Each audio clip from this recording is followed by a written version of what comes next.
This is the Rational Reminder Podcast, a weekly reality check on sensible investing and financial decision-making for Canadians. We are hosted by me, Benjamin Felix, and Cameron Passmore. So this week we had a really interesting guest, as all of our guests are. It was Adriana Robertson, who I knew from a couple of her papers that she'd written on index investing, and she was digging into this idea that index investing is passive. She did one paper on the S&P 500 specifically, single debt index out, and talked about all the reasons why it's not passive. But then she did another paper just on indexing more generally, and some of the problems that potentially, arguably, are arising from the creation of so many indexes and so many bespoke indexes that are then being called passive investments, when really it's more it's really closer to a traditional actively managed fund. Anyway, so we dug into that with her. The reason that she jumped back onto my radar more recently is she had a paper published in the Journal of Finance, which I subscribe to, on a survey that she and a co-author had conducted with the idea of comparing academic theory, so what the academic theory says people should think, and what should dictate their actions, comparing that to how actual people respond to questions about those things in a survey. So she had one paper on that for the general U.S. population, a representative sample, and then a second paper along very similar lines on only people with $1 million or more in investable assets. So those two papers I just found fascinating, and I sent her an email, and she was kind enough to respond and come on the show. And that is also really neat, just to have dug up that research and then connect with her to come and join us. It's one of the best parts of doing this, honestly. Without question. Reading a cool paper or a cool book and then being able to have a conversation with the author is, definitely the coolest part of having a podcast. And as you'll hear and see, her energy is amazing. She's fantastic. Anyways, Adriana is the Honourable Justice Frank Iacobucci Chair in Capital Markets Regulation and an Associate Professor of Law and Finance at the University of Toronto Faculty of Law and Rotman School of Management. Pretty serious day job she has, and she says she has the best job in the world. She's also the head of research and policy at the University of Toronto Capital Markets Institute, where her research focuses on the intersection of law and finance, which is a very rare intersection to have doctorates in both. So she holds a BA from the University of Toronto Trinity College, a PhD in finance from the Yale School of Management, and a JD from Yale Law School. Serious academic credentials. Yes. Anyways, I thought she was a terrific interview. We learned a lot, and I'm sure you're just gonna love this conversation. Anything else to add, Ben? No, I mean that's good. It was two parts based on these two sets of papers on whether indexing is actually passive, and then on the surveys that she did. So episode 133. Here's our conversation with Adriana Robertson.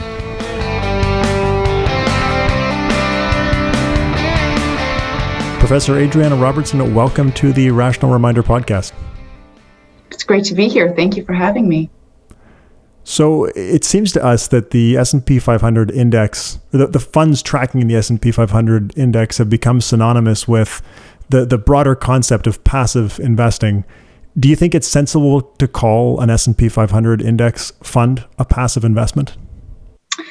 I don't. Not because there's anything wrong with the S&P 500 per se, just that I don't think the term passive investment has any real meaning. So I don't think it really makes sense to call anything passive investment. Passive implies somehow that it's divorced from decision making, and that's not true. Right? So indices don't just fall out of the sky. Somebody makes them. Making them involves making all sorts of decisions. So if you decide to invest in such a way that you're tracking an index, any index, then somebody's still making investment decisions. And in the S&P, you've got a paper on this, which is why we're asking about it. When you looked at the S&P 500, how much does discretion affect the index constituents and its performance? So it's kind of hard to tell exactly. There's a whole bunch of different ways you could think about trying to measure discretion. I would say conservatively, at least 5%. Is that big or small? I guess I don't really know, but it's certainly not zero.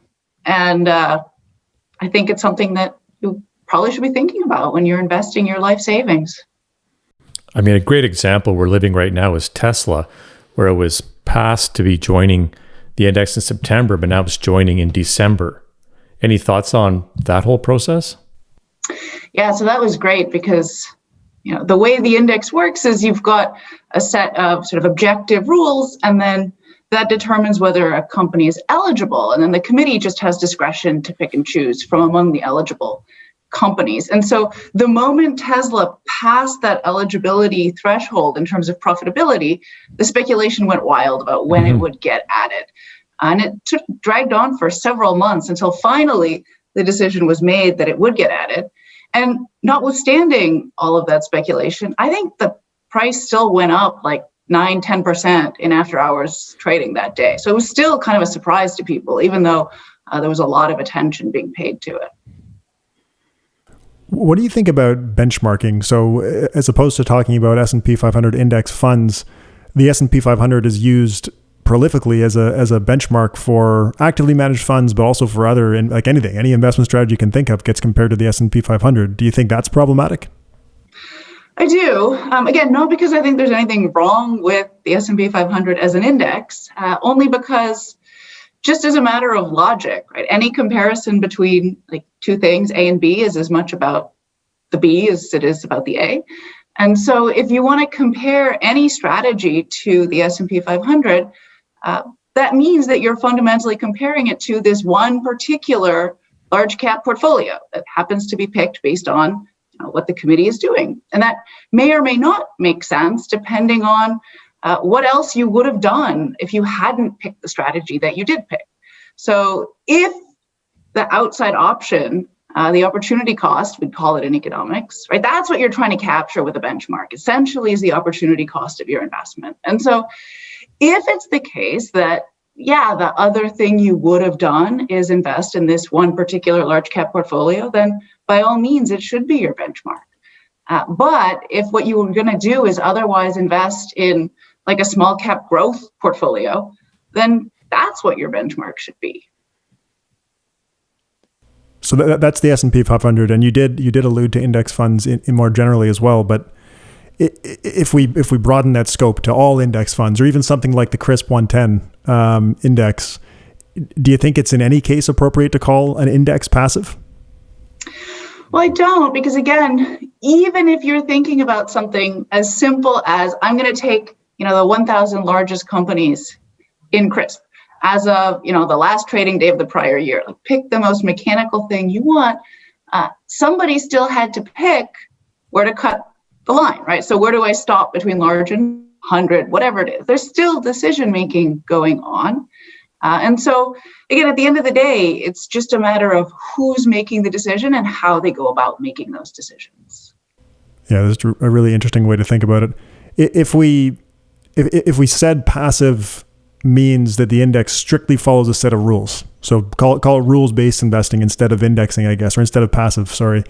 In that case, do indexes actually follow consistent methodologies over time? Well, so there, I guess the answer would be it depends. It depends on the index. And so the S&P 500 changes its rules quite regularly. Again, there can be very good reasons for changing your rules. Maybe it turns out that your old rules were bad, and so you want to improve on what you're doing, or they don't make sense anymore, or whatever it is.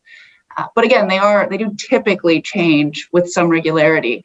And then, of course, you get into the question of, well, how do you go about deciding when to change them? Who gets a say? And so it can get quite complicated quite quickly. No kidding. And if all indexes are managed portfolios, how should investors think about selecting which ones to evaluate their performance against? So I would say, unfortunately, what it means is that your life gets a little bit more complicated, because when you're trying to evaluate how your portfolio did, you can't just kind of grab some default benchmark. You have to actually think about what else you would have done, what the kind of opportunity cost of that investment was. And so the real comparison ought to be something like, I was deciding between these 5 strategies or these 5 portfolio managers or whatever, and this is the one I picked, and how did the other ones do? But that's obviously a lot more work than just, looking up what the ETF that tracks the index that you were thinking of did. One of the things that you document in your paper, Passive in Name Only, is that there are a lot of indexes being used both as benchmarks and as indexes to be tracked by index funds. Why do you think there are so many indexes?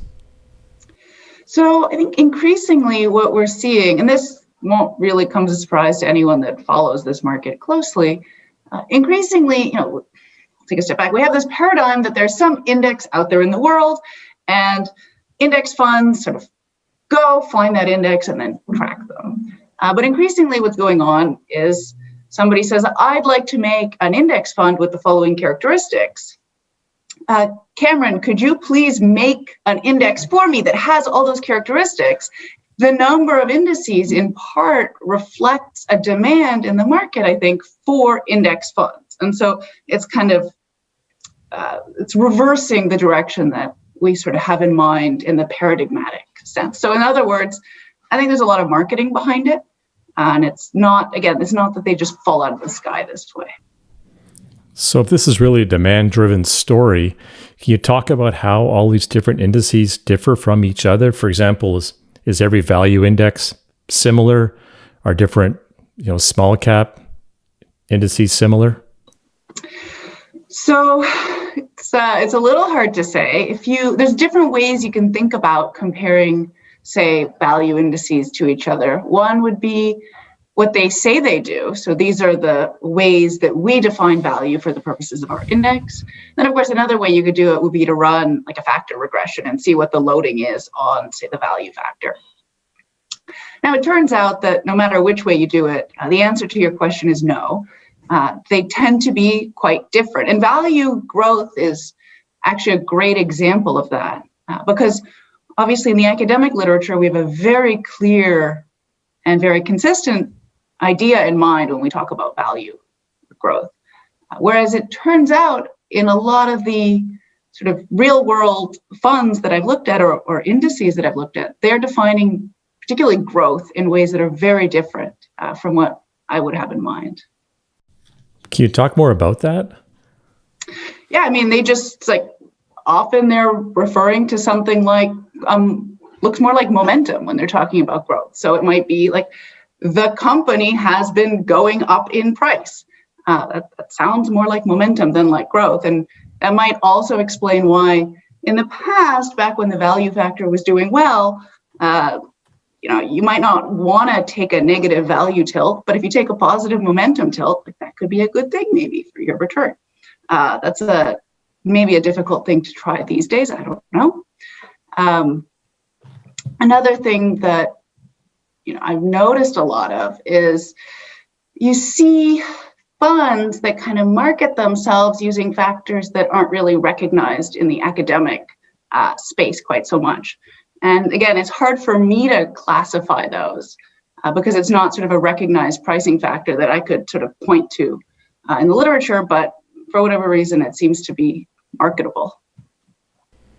That's fascinating. That's something that we've talked about quite a bit on this podcast is the proliferation of factor funds that aren't really tracking any academic factors. Even if you just think about the most prominent size-based indices, so think of your Russell 1000, 2000, and then the S&P 500, 400, and 600. So Russell 1000 is a large cap index, but it's got 1,000, which means it's going way further down the list than the S&P 500 large cap is. And so, it's fine. There's nothing wrong with either of them. But even on something as simple as size, you're measuring things, you're stopping at different places, right? Neither one is necessarily wrong. They're not necessarily the same. Is it easy to find these methodology differences out? Like, does every index have perfect documentation behind it? No. So the ones I just mentioned, the big ones like the Russells and the S&Ps, those ones are quite well documented.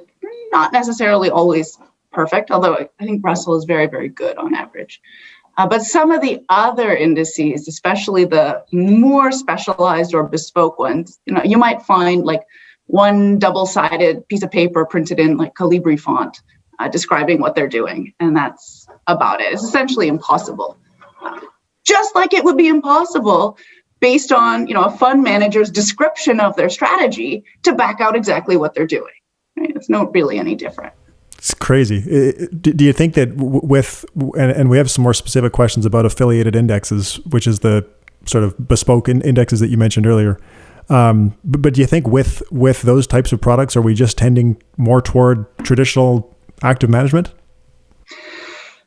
I mean, to me, it's very hard to see the difference between a portfolio manager saying, this is basically more or less how I'm going to pick the stocks that are going to go into your portfolio, which is kind of what I would expect in active management. Mm-hmm. And an index saying, well, this is kind of basically more or less how we construct our index. To me, the only real difference is the person doing the picking and choosing sitting at the fund level or sitting at the index level. But I mean, that's really just a matter of, who the official employer is. It's not really functionally making a big difference. It's really interesting, though. Can you talk a little bit about why you think the fund managers may be creating these affiliated indexes, or at least an entity that's very close to the fund manager creating a bespoke index? Why are we seeing so much of that? So I can't sort of prove this empirically, but my sense from talking to people who do this and just spending a lot of time thinking about it is a lot of this is kind of marketing.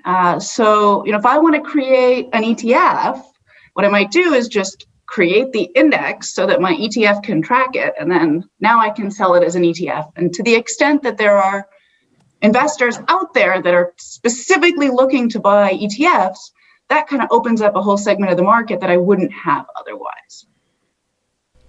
It's crazy. It's really crazy to think about, because indexing has become this sort of buzzword in the financial media, and people may just be looking for that, but ending up with something closer to active management. When you look at index funds, are there common differences between an index fund tracking, for example, the Russell 3000, and an index fund tracking one of the affiliated indexes? Yeah, I mean, so one of the biggest things is, and by the way, so affiliated indices would be, I would say at least, sort of the far end of the spectrum, where it's like literally my right hand makes the index and my left hand tracks the index, and I'm going to call that passive. But there's a lot of space in between where you've got an index that's not necessarily created by an affiliate of the fund, but it's still sort of a one-to-one mapping. And it's still the case that, like, I went to Cameron and said, hey, Cameron, can you make this index? You don't work for me or one of my affiliates, but it's still kind of a special purpose index, right? It's sort of made just for me. And so in both cases, again, it's being created. It represents essentially the strategy of the fund, right? And so to think about that as anything other than the strategy of the fund is, I think, sort of missing the real story. So clearly there's been a massive increase in both the awareness of index funds and the usage of index funds. But given how similar many of these indices are, what do you think investors should be really digging into when they evaluate which one they should be investing in? Yeah, so unfortunately, as I said kind of at the outset, basically I think index fund is a meaningless descriptor as a broad category of thing. And so if you buy that, then, as I said, all it tells you is that the de facto portfolio manager is sitting at the index creator rather than at the fund. And so what that means then from an investor's perspective is you kind of need to evaluate this just as you would any other investment opportunity. So, okay, well, this is helpful. At least I now know where the portfolio manager sits, but I'm still going to have to go investigate the strategy that they're going to employ. I still want to go and investigate the fee structure. I still want to go and investigate all the other things that I would normally investigate for any other opportunity. So unfortunately, the hard answer is, well, that's a lot of work. I can't tell you how many times I've heard from people that they invest in index funds and their portfolio is an S&P 500 index fund. Well, but at least that symbol is only one thing to evaluate. That's true. But no, it's true. I mean, I know so many people who they don't even go that far. They just say, well, I'm in passive, I'm in index funds. And then I ask them, what index or indices do your funds track? And they just say, well, I don't know. It's the index. It's an ETF. It's an ETF, exactly. And it's fine. Everybody knows that as long as you just buy ETFs, it's fine. They're going to be low fees, broadly diversified, nothing to worry about. I mean, that might be true, but you're going to have to go a little further than just saying it's an ETF or an index fund to get there. But so much of it is mutual funds bad, ETFs good. It's often as simple as that. Right, which is, of course, maybe not always true. Maybe sometimes it's true. Do you think, and full disclosure, this is a bit of a leading question because we believe people should tilt toward factors like the Fama French factors in portfolios. If the market is, or the market index is effectively arbitrary, like if we're saying that there is no indexing and there is no passive, it's all arbitrary, do you think people should be thinking about tilting toward factors as opposed to just using the market cap as the de facto benchmark? I think that is a more complicated question. I don't have a strong view about how people should invest their portfolios per se, because I think everybody's risk appetite is different and everybody has different objectives. I think I would be remiss as an academic economist. I'd have to go return my PhD if I said that you should invest in something that's sort of not based on some kind of understanding of factors, whether that be just market beta or any other price factor. I mean, taking on a lot of idiosyncratic risk is probably not optimal, but I get a little bit anxious going any further than that just because people do have different objectives. It's just I'm thinking about the what we were talking about regarding benchmarking and just the idea that if you're invested in market beta, in a market cap weighted index fund, should that even be your benchmark, or should you be benchmarking against a portfolio that's tilted toward value or something like that? It's not obvious what the answer is. Well, I mean, to me, the answer is just what was the other thing you could have done and were most likely to have done, or the 5 other things you were most likely to have done. So if you picked your market cap weighted large cap domestic equity portfolio as opposed to a value tilted option, then it makes total sense to compare it to that. But then you also have a time frame issue too, right? For example, the value factors underperformed for the past 3 years significantly. So even though long term that value factor may have a higher expected return over the past 3 years, it hasn't. So then you get into the whole area of, is that then making an active decision in your comparison benchmark? So absolutely, and so you have to be even more careful, because when I say compare it to the other thing you would have done, that really means an ex ante choice, not an ex post, because anybody can pick something that makes you look good or bad depending on your objective ex post. I mean, that clearly can't be the right comparison. That's like the old joke about the guy with the bow and arrow and the circles, right? I'm not good at hitting things. I'm just good at painting.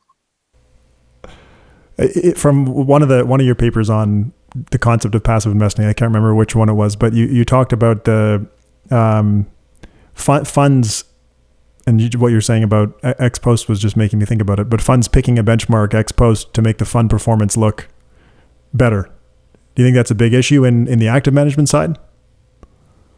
So it's kind of hard to know, and it's kind of hard to get data. You actually have to go and read all the prospectuses, which is rather time consuming. Funds, and I should say all my research is kind of US, notwithstanding the fact that I live in Canada, just because. And so if you change your benchmark, you are required to disclose that. But again, query how carefully people are watching this. I think as a general matter, even just more broadly, the idea, again, once you accept, or if you accept, that the right comparison is whatever else you would have done, well, then the outside option I had in mind is probably different from the outside option you had in mind. And so the idea that there would be a common benchmark to a fund actually makes absolutely no sense. And so given that, the idea that a fund gets to pick its benchmark, I mean, putting aside the problem there, that they're picking something that's probably going to make them look good on average, it's just kind of a crazy idea that there's one common benchmark that we can all use. Oh, and by the way, more likely than not, it's the S&P 500. I think one of the other data points from your paper that I found really interesting was that people are more, and I think this was you citing other research, but people are more likely to pick a fund that's done well relative to whatever benchmark has been selected for it to be compared to. Yeah, so That's a paper by Brooke Sensoy. And again, it's, even if you control, I think the finding in the paper was really, you can match funds to what would be a better benchmark, a better comparator, because again, just so happens that funds tend to pick benchmarks that make them look good. But even controlling for how they did relative to what their benchmark ought to be, flows seem to track performance relative to self-chosen benchmarks. So people do seem to pay attention to this. Wow. And yeah, that is wow. Terrifying. We have one more question on index funds more generally, and then we're going to move to your more recent research on a couple of fascinating surveys that you did. So your academic background is at this fascinating intersection of law and finance, which I think is pretty unique.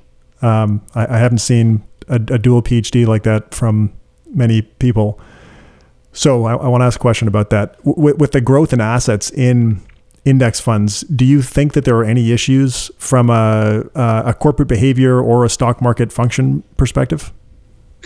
So I'll say a little more sanguine about this than some other folks are, mostly because, in my view, again, index fund is not a meaningful category. And so to say that there's lots and lots of money in index funds tells me essentially nothing about who's controlling anything, because those indices are doing all sorts of different things.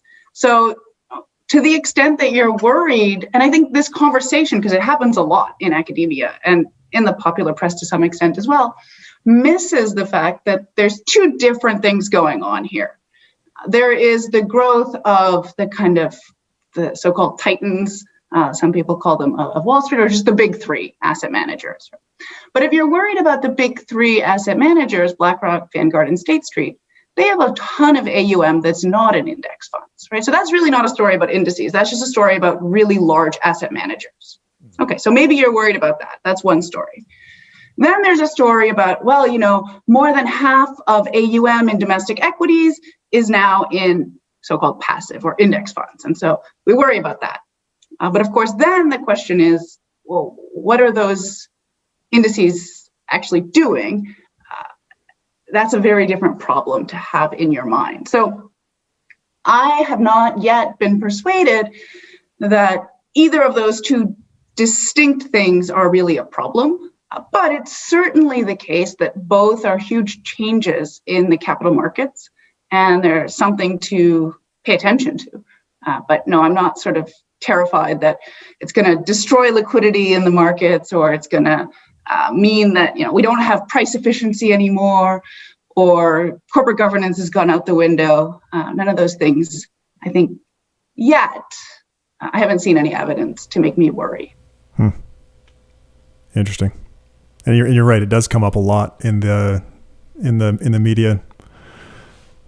All right, so you recently had a paper in the Journal of Finance, which is very cool, and it was taking academic literature and comparing survey results from a nationally representative sample of U.S. individuals to see how well academic theories, and this is such a cool idea, how well leading academic theories describe how real people make financial decisions. So from the survey results, what factors did you find as most important to determining investors' equity allocation? And how did that finding line up with what a rational economist might predict? Yeah, so as you know, we've got all these theories in the literature. And so what my co-author, James Choi, and I decided to do was we would just sort of ask people what's important to them. And so some of the ones that rose to the top were and are important theories in the sort of the academic literature, like rare disasters. So people worry about sort of a crash. And that's something that has both theoretical academic foundation and did really well in the survey. Some of the other ones that did really well are things like fixed cost of market participation. So it turns out that about half of the people in our sample who have no equities say it's because, just basically it's not worth it. I don't have enough money to invest to make it worthwhile to go and set up the brokerage account and figure out what to buy and all that. It's just not worth it for me. Other things are number of years until retirement was really important to people, risk of illness or injury. One of the ones, and that risk of illness or injury, it's hard to square with a lot of the academic literature. But on the other hand, if you've talked to a human recently, it's probably not that surprising to you. And I think that's sort of the biggest thing that came out of this was, if you're trying to explain this to like your mother-in-law, she's going to look at you like, why are you surprised by this? But if you try to map it onto some of the academic literature, it doesn't always fit very well. And so that, I think, is the biggest thing that came out of it to me. That and the fact that, again, in the literature, in the theory literature, we have this idea in our mind of kind of the representative investor. And if we could just find which model accurately captures what the representative investor is doing, is kind of like one thing out there. And that's what it is. Again, if you've talked to a human, it's not going to surprise you so much when I tell you that turns out that lots of things matter to different people. Huh. Did any of the results jump out as surprising? Like you really didn't expect to see that? So one of the ones, and again, the moment I take off my academic hat, you're going to laugh at me for being surprised by this, but one of the factors that we didn't even have in the original survey, because what we did was we did a pilot. And at the end of the pilot, we said, is there anything else that's important that we haven't included? So it's revealed that I didn't expect to find this because we didn't even have it until people mentioned it in the pilot, is needing to have cash on hand for routine expenses, right? Because naive economist here, I'm like, well, everybody has a credit card. And so it only takes like a couple of days to settle your trades. And so you could just use your credit card at the end of the month, you sell off whatever you need to pay things. Yeah, it turns out that's not how people think. People don't do that. I go, you're looking at me like I'm crazy for being surprised at this, but there we go. There's nothing in the literature that tells us that. People love their bucket of safe cash. There's no doubt about that. But you know what? It's particularly fascinating just in thinking about the past few podcast episodes that we've had. We had a couple of authors who recently released a book where they interviewed or actually asked a bunch of notable financial people to write how they invest their own money. And one of the things that they observed from the book was that people on average hold much higher cash balances than you would expect. So that your finding lining up with that is just really, really interesting. I guess not surprising, but fascinating. Well, maybe it's surprising that it's surprising. I mean, maybe we just need to update like good Bayesians and stop being surprised by these things. Now, you also had some results that explain why there's still so much money invested in active funds. Can you talk about that? Yeah. So again, obviously an interest. And so there were two things that seem to be particularly important to this representative sample: belief that they're going to get higher returns. And so the way the question was asked, it was active versus index funds or passive. Again, trying to use the language people are familiar with. And so it does seem to be largely a belief in higher returns and advisor recommendations. So it turns out that people seem to be getting this suggestion and they're sort of following it. And then we asked some follow-up. We also asked about people's beliefs, right? And how important different, or how much they agree with different sort of factual statements. In particular, the very well-known Birkin-Green assumptions that drive that model. So the Birkin-Green model basically says, well, you've got skill, and then you've got decreasing returns to size. So if really good managers get lots and lots of money, well, everybody's going to look the same in the end. And we found that in our sample, people do seem to believe that past success is evidence of skill, but they don't so much seem to believe in these decreasing returns to size, which is maybe a reason to think that active management is a good thing to do.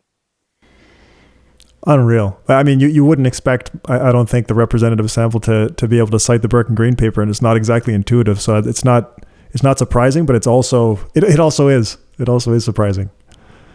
My favorite kind of thing. Not surprising, but kind of surprising. That is the best kind of thing. So you had another somewhat similar paper, and I read both of them. The one that we just talked about was in the Journal of Finance. The second one, has it been published? It is currently, we have a revise and resubmit. So we've been asked to revise it for the Journal of Financial Economics. So fingers crossed that we can satisfy the editors and referees there. That's very exciting. This one, and I don't know if it's just because we spend a lot of our time talking to high net worth investors. This one, there were a lot more things that jumped out at me as interesting to think about. So in this second paper, where you surveyed, and I didn't explain what it is, you surveyed only people with over $1 million in investable assets, which is different from the previous one, which was a representative sample of U.S. investors, many of whom would not have had $1 million in investable assets. Were there any major differences in the responses to the equity allocation question between the two samples? Yeah, so first of all, sort of across the board, they were less likely to describe anything as being very or extremely important. And that could be due to different things. But if we just look ordinally, like relative to other factors, the biggest difference, I think, quite noticeably, is the reliance on advice from professional financial advisors. So that was really disproportionately important to the high net worth individuals relative to the representative sample. They also tend to lean more on their own past experience. Those did kind of very well in the high net worth sample and not particularly well in the representative sample. So would those two reasons be similar reason to the other group in terms of why they chose actively managed mutual funds, or are there other differences? So, it's interesting because when we asked the question about the mutual funds, both groups said that advisor recommendation was important for the active management. And we did phrase the question, just to be, I guess, totally transparent, we phrased the question about the active management slightly differently to the high net worth sample. So for the representative sample, it was actively managed mutual funds. Whereas in the high net worth sample, it was active strategies, just because it might not be a mutual fund. These folks might have access to different kinds of investment opportunities that probably wouldn't be available to the sort of random sample or representative sample. And so, but in any event, it's sort of conceptually quite similar. I think it's fair to compare them. And so in both, when we look at that active strategy, roughly half do point to advisor recommendations and a belief in higher returns. Both still have this hedging demand. A substantial minority think that it's important, very or extremely important. And the hedging demand story is basically, look, I think on average, active management will underperform, but it will tend to do better in times when I really need the money. And so even though the average is a little lower, I still like it because, when I want something and when the market tanks, the money will still be there. And so, it's valuable to me. But the biggest difference was that in both, again, going back to those Burke and Green assumptions, a little under half believe the skill side, but the high net worth group is much more likely to believe in diminishing returns to size. So they do tend to believe that. Now, I don't know if that's because they're more likely to have read the paper, or if they have just had conversations with advisors who have explained this to them, or they just sort of think about the financial markets a little bit differently. So it's so interesting to think about comparing the two samples. In the millionaire sample, some of the factors that were really important to them in terms of how much they invest in stocks were related to personal experience living through market returns and rare disaster risk. And this year, 2020, obviously we've had some interesting cases of all of those things. Do you think that a year like this will affect the asset allocations of investors? It's a really interesting question, especially given that, if you'd asked me this question in, March, when the market fell off a cliff, I would say, oh, it's bad. But now we're back up again. So it's a really weird year for that.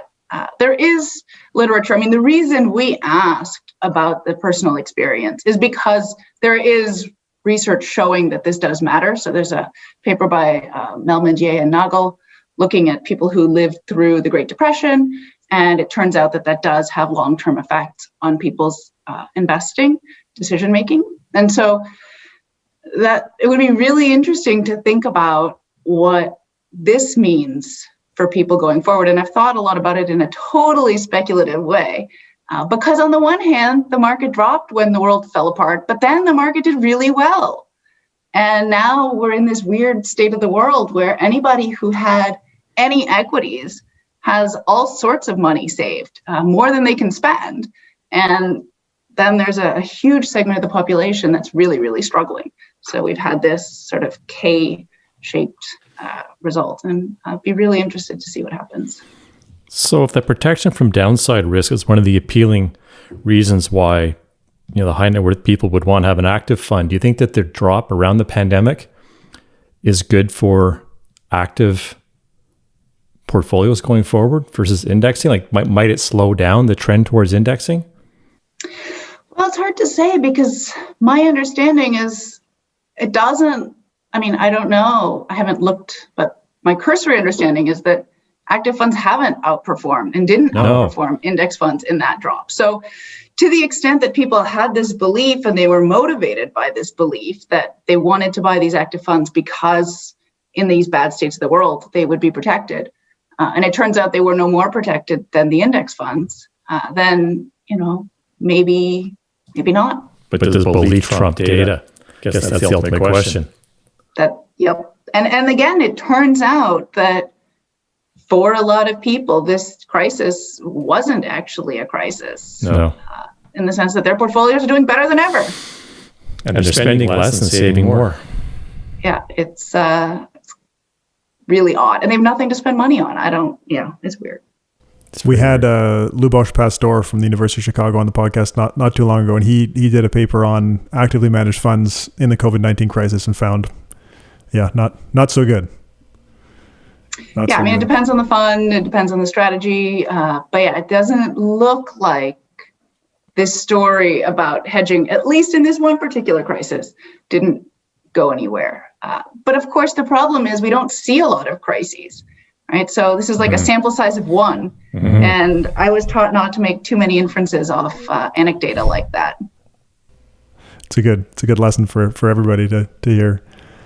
On the cross-section of stock returns, and I mentioned earlier that we think people should invest in factor tilted portfolios, and we talk quite a bit about that on this podcast, maybe more than we should, but our listeners like it. So you had some really interesting questions in the survey on that, and the results were fascinating. So I want to ask about that a little bit.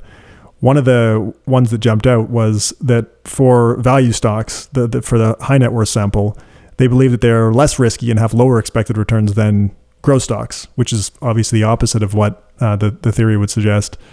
What do you think the implications are? And keeping in mind that this is a sample of high net worth investors who presumably control, at least the sample that they're representative of, a significant amount of assets. Are there implications for the theoretical rational explanations for asset pricing anomalies if all of these wealthy investors believe the opposite to be true? Yeah, so I've spent a lot of time trying to figure out what I think this means. And I don't know that I can give you a totally satisfying answer. Obviously, there is this dispute as to whether some of these factors are rational compensation for risk versus something a little bit more behavioral. And at least my reading of the literature is there isn't a clear answer to that question. No. And so I guess one story is this is more consistent with the latter, although of course it's not dispositive, because it could well be that these guys are not the marginal investor on that dimension. So they're not necessarily the ones setting price. Although No, you kind of have to think they are, as you said, controlling a substantial fraction of wealth. And if you kind of ask the high net worth individuals and they don't say anything, and then you ask the representative sample and they don't say anything, like eventually, if you ask enough people, you kind of run out of places to hide. I don't know where the marginal investor is. If I do this again, eventually, there's like, I'm down to like the guy on the corner. There's another possibility, though, of course, which is that what they have in mind when they think of value and growth is not necessarily what you and I have in mind when we talk about value and growth. And that goes back a bit to what we were saying earlier about, value and growth at the index fund and mutual fund level even don't necessarily map so well onto the French value factor, like HML. And so to the extent that they are answering a question with respect to what they think of when I say value or growth, then it could be that with respect to HML, they have slightly different beliefs, right? And they're answering with respect to the former and not the latter. Unfortunately, we can't disentangle those because we're asking about the conscious chain of reasoning as opposed to the sort of underlying true beliefs. Yeah, that's a really interesting point. Like that, if you ask somebody who's not studied finance what risk is, they probably wouldn't say, the discount rate. Well, and if you ask them what growth is, I think a lot of them would say it has something to, like, what's a growth company? It's not totally crazy to say, well, it's a company that's been growing really faster right. than the average company. Well, that doesn't sound like what I think of when I think of growth. That actually kind of sounds like momentum, maybe. So, I don't want to be too hard on people. It is a little, finance can be quite counterintuitive. Yeah, definitely. That result is fascinating, though. It hopefully doesn't disprove rational asset pricing, but it's very interesting. What did you learn about the role of professional financial advisors in the decisions that high net worth investors are making? Well, they certainly seem to listen to them, or at least, again, they tell us that they listen to them.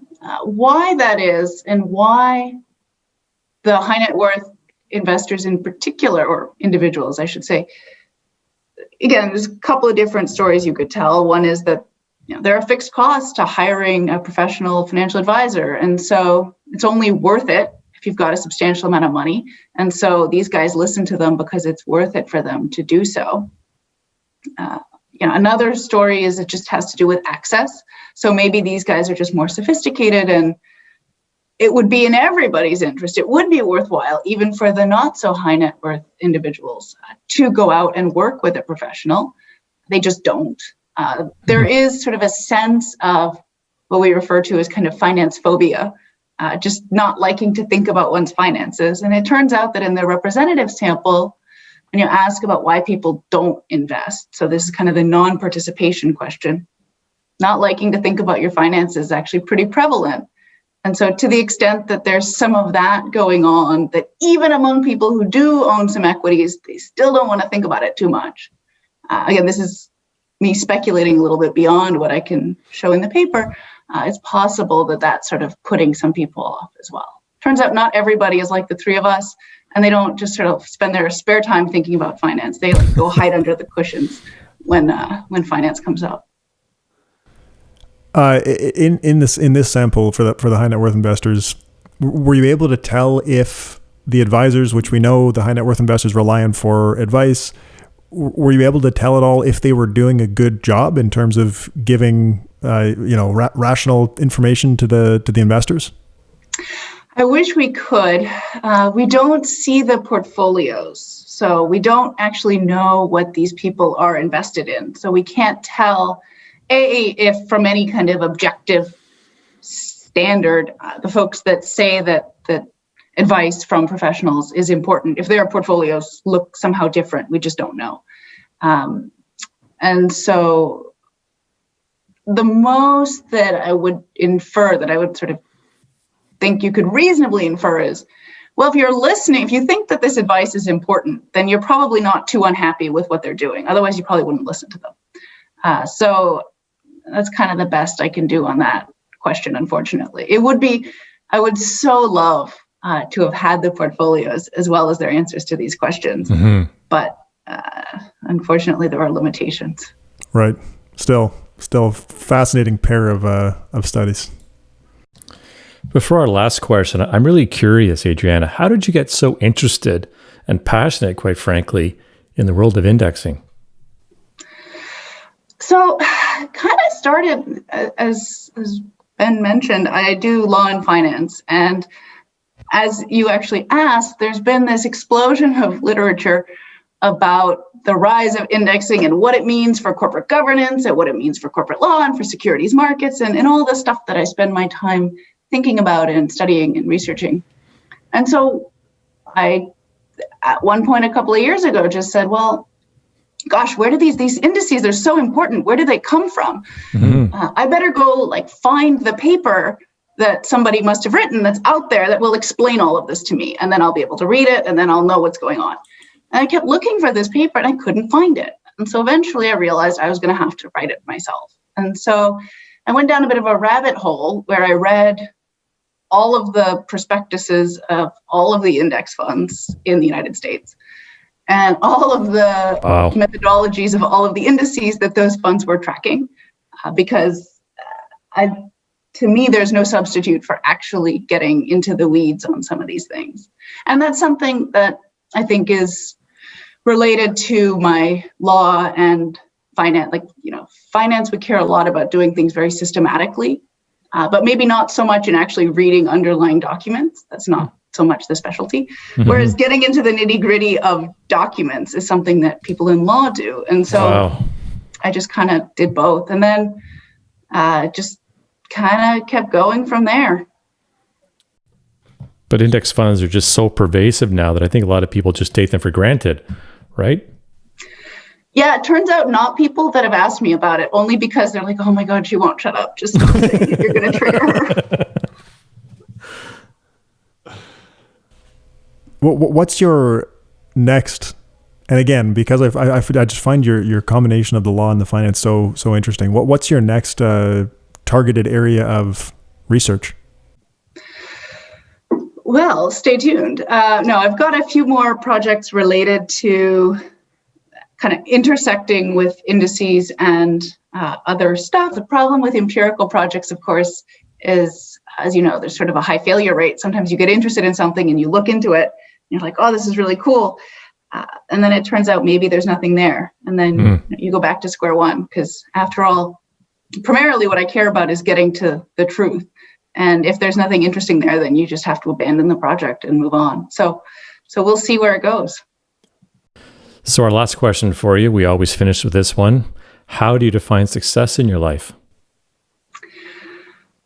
I guess I would say, figuring out whatever it is that you want to be doing.